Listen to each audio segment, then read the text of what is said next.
The sea roars like a wounded beast, a wall of water surging over the white-capped reef, its crest a jagged, foaming blade that crashes onto the shore in a deafening, thunderous roar. Salt spray hammers the faces of those who stand frozen on the beach, eyes wide as the horizon disappears beneath a wall of water 30 meters high. The ground trembles beneath their feet, a low, relentless shudder that turns sand into quicksand, and the air is filled with the scream of timber snapping, the crack of concrete giving way, the panicked cries of mothers clutching children as the wave engulfs the village in a single, inexorable breath. In those seconds, time collapses, past, present, and future converging in a torrent that will reshape coastlines and lives forever. It was 7:58 on December 26, 2004 when the earth beneath the Indian Ocean shifted with a force never before recorded in living memory. A megathrust rupture along the Sunda subduction zone released energy equivalent to billions of tons of TNT, spawning a tsunami that raced across an ocean basin of 70 million square kilometers, striking 14 nations and claiming more than 227,000 lives.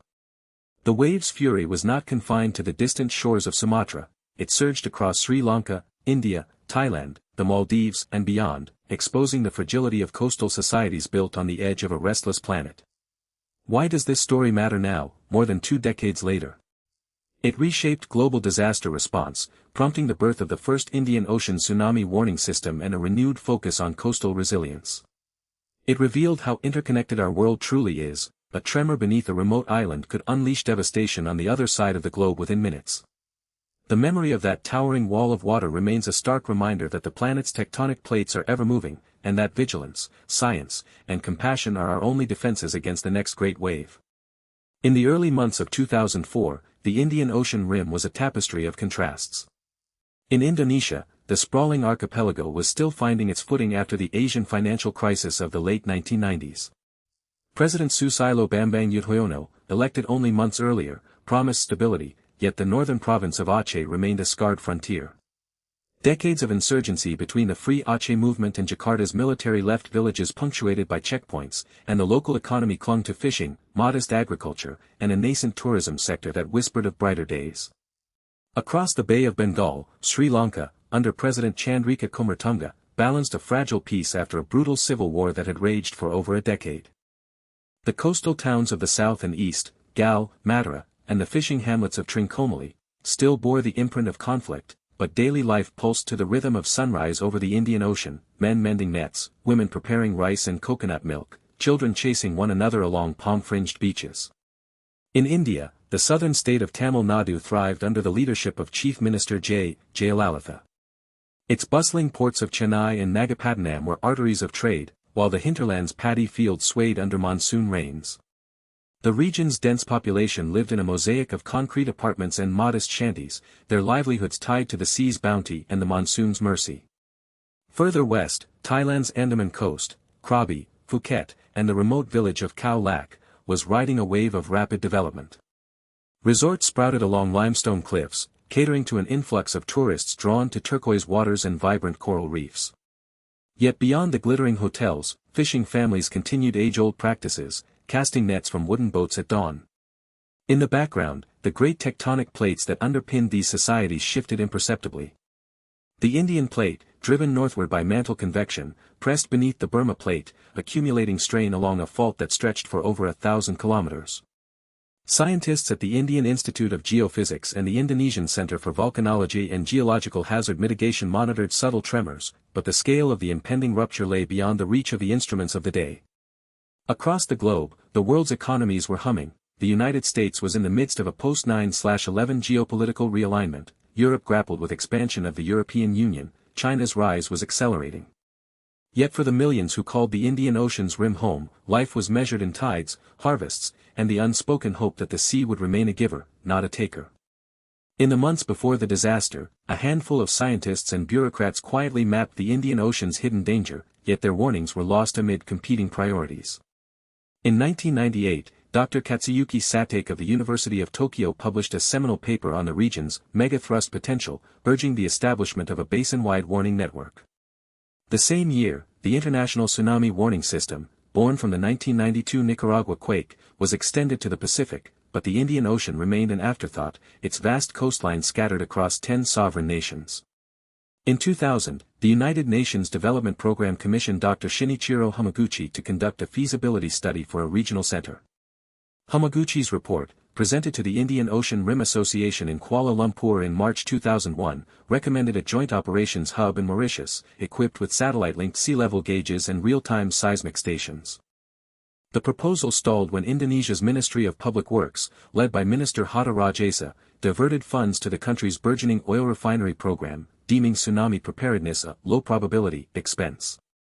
Meanwhile, the United States National Oceanic and Atmospheric Administration, under the direction of Dr. Walter Munk, deployed a network of buoys in the Pacific but hesitated to extend the array eastward.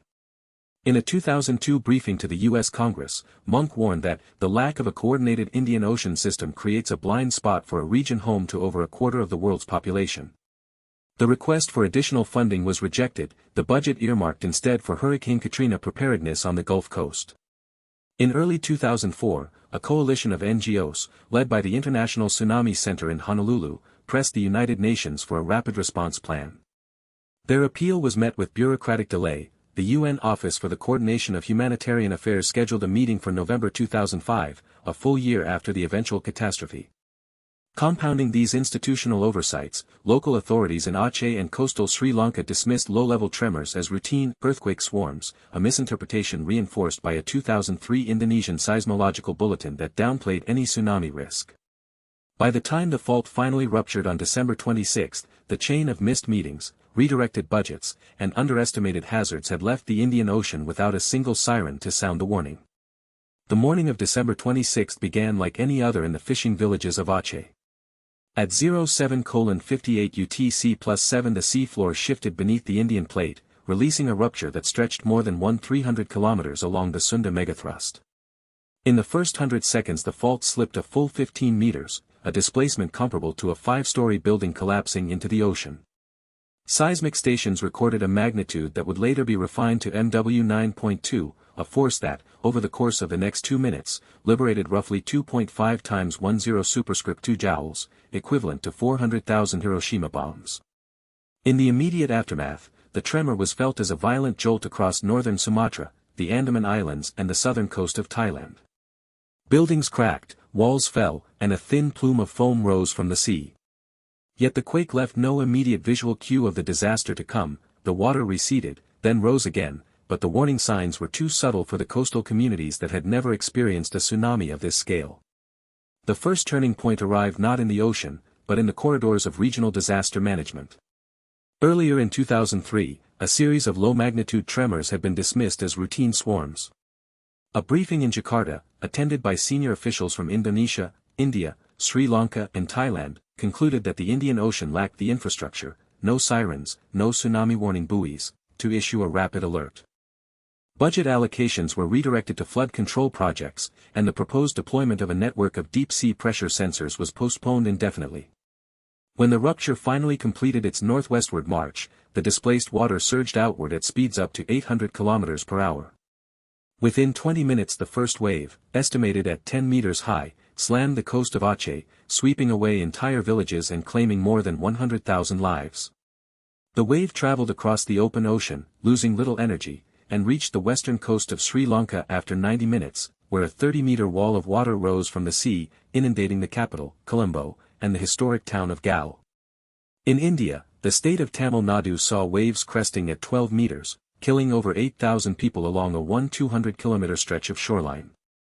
Thailand's Phuket Peninsula suffered a 10-meter surge that left more than 5,000 dead and stranded tourists in a chaotic scramble for higher ground.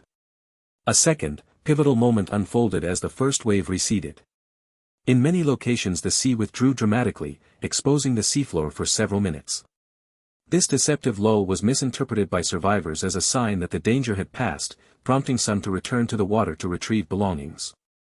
A second, even larger wave followed, often double the height of the first, sweeping inland and compounding the death toll. The final turning point came hours later, when a handful of scientific teams in Japan and the United States, monitoring the seismic data in real time, finally recognized the magnitude of the event. By the time the first international tsunami warning was issued, the waves had already devastated coastlines across the Indian Ocean. The lack of a coordinated, regional warning system meant that the tragedy could not be averted, and the world would later learn that a single missed alarm had cost nearly 250,000 lives. The first voice that rose from the wreckage was that of Dr. Khaled Mahmoud, a 42-year-old epidemiologist from Cairo, who had arrived in Banda Aceh weeks earlier to train local clinics for a planned influenza surveillance program. When the sea surged over the harbor, his instincts shifted from data to rescue. He led a ragtag team of nurses and volunteers through shattered streets, improvising triage stations in school gymnasiums. In quiet moments he confessed to a diary later published that his own childhood, spent on the Nile's floodplain, haunted him. He feared the same helplessness that had once claimed his brother's life. Half a world away, in New York, Dr. Robert Miller, a senior seismologist at the United States Geological Survey, stared at a scrolling screen of raw seismograms. The magnitude of the quake rose in his mind like a silent tide, yet the agency's tsunami warning system, still a patchwork of regional buoys, could not broadcast a coherent alert. Miller's ambition to build a global network had been stymied by budget battles and political inertia. After the disaster he testified before Congress, his voice steady but tinged with remorse, urging a unified Pacific Indian Ocean warning architecture, a vision that would eventually birth the International Tsunami Information Center. In the villages of Khao Lak, Thailand, 28-year-old Somchai Naparat, a schoolteacher and amateur photographer, captured the moment the water swallowed the shoreline. His images, raw and unfiltered, circulated on early social media platforms, becoming the world's first visual testimony of the catastrophe. Somchai later revealed in an interview that he had hesitated to leave his classroom, torn between duty to his students and the instinct to protect his own family. The photographs he took, he said, were his way of bearing witness, a silent promise that the faces of the vanished would not be forgotten. Together, these individuals, an epidemiologist driven by personal loss, a scientist battling institutional inertia, and a teacher wielding a camera as a shield, embodied the human core of a disaster that reshaped the globe. Their ambitions, doubts, and quiet contradictions turned a moment of unimaginable terror into a catalyst for change, reminding us that behind every wave lies a story of ordinary people thrust into extraordinary circumstance. The sea fell away in a heartbeat, and the world seemed to tilt on an axis no one could see. In the fishing village of Banda Aceh, the morning was already thick with the smell of salt and diesel, the rhythm of daily life measured by the clatter of wooden boats and the call of market vendors. When the ground shivered beneath the wooden planks, the sound was a low, rolling groan, like the distant rumble of a freight train swallowed by the ocean. For a few seconds the tremor was a curiosity, a reminder that the island rested on a restless planet. Then the water receded. The shoreline, usually a solid line of sand and seaweed, pulled back like a giant hand drawing a breath. Children who had been chasing crabs froze, eyes widening as the beach exposed a vast, alien plain of mud and seafloor. The tide line stretched hundreds of meters, revealing coral heads and shells that had never been seen from shore. The air grew still, a heavy hush that pressed against the ears, as if the world were holding its breath. A sudden, deafening roar shattered the silence. A wall of water, taller than the tallest palm, surged forward with a force that seemed to come from the very heart of the earth. It arrived in a single, inexorable surge, a blue-gray curtain that swallowed the houses, the market stalls, the fishermen's boats, and the people who had barely had time to understand what was happening. The wave crashed onto the beach with the power of a mountain, tearing roofs from homes, snapping trees like twigs, and hurling debris into the sky.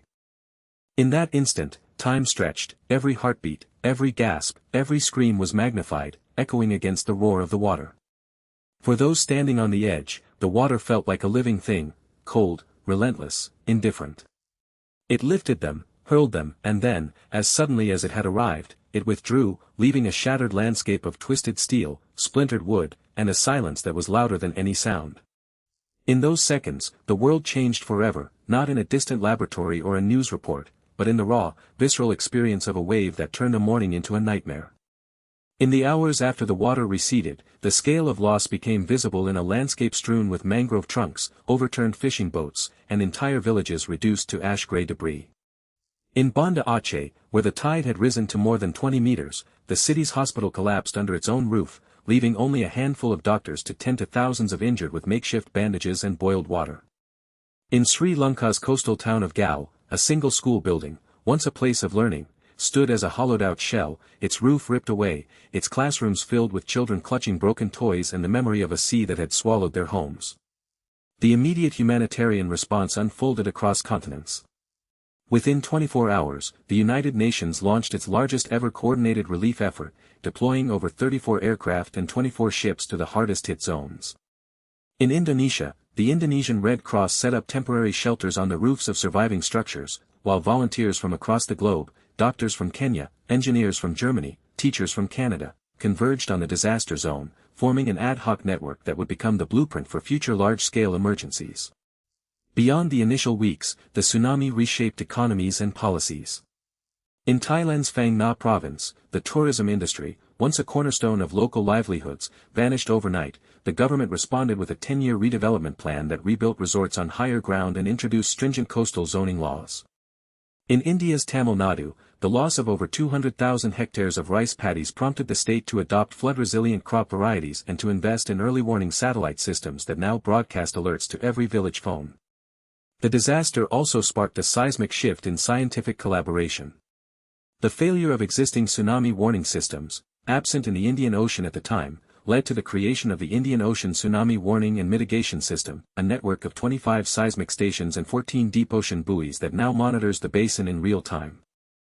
In the years that followed, the tragedy inspired a generation of engineers to design smart coastal defenses. The 2010 seawall in Aceh, built from locally sourced bamboo and reinforced concrete, has withstood subsequent storms with minimal damage, a testament to lessons learned from the water's fury. Decades later, the human cost remains etched in memory. Annual remembrance ceremonies in Banda Aceh, where survivors lay flowers on the cracked concrete of the former harbor, echo a promise that the lives lost will not be forgotten, and that the world will remain vigilant, lest the ocean's hidden power ever rise again. The tsunami's wake reshaped policies, engineering, and collective consciousness across continents. In Indonesia, the devastation spurred the nation's first comprehensive tsunami early warning system, linking satellite buoys, coastal tide gauges and a network of community volunteers trained to recognize the ocean's subtle signals. Across the Indian Ocean, Thailand, Sri Lanka and India adopted similar protocols, integrating real-time seismic data with public alert sirens that now pierce the night whenever the sea threatens to rise. In the realm of science, the disaster accelerated a global push for open-source seismic monitoring. The International Tsunami Information Center, once a modest consortium, expanded into a coordinated web of national agencies sharing data instantly, a model later repurposed for pandemic tracking and climate-related hazard alerts. Universities established dedicated disaster risk curricula, ensuring a new generation of engineers and geophysicists can design resilient coastal infrastructure, from elevated shelters to flexible sea walls that absorb, rather than reflect, wave energy. Economically, the tragedy revealed the fragility of tourism-dependent economies. Countries that once relied on beach resorts diversified, investing in inland agriculture, renewable energy and digital services, reducing vulnerability to future marine shocks. International aid, once a short-term flood of relief, evolved into long-term development funds, emphasizing community-led reconstruction, mental health support and climate adaptation planning. Perhaps the most enduring lesson lies in humility. The 2004 event reminded humanity that plate boundaries are invisible yet powerful, that prosperity perched on shorelines carries an inherent risk, and that preparedness must be a continuous, collaborative effort. As sea levels climb and weather patterns intensify, the echo of that December morning still guides policy, research and the quiet vigilance of coastal villages worldwide. Follow DayLore for more stories that shaped our world.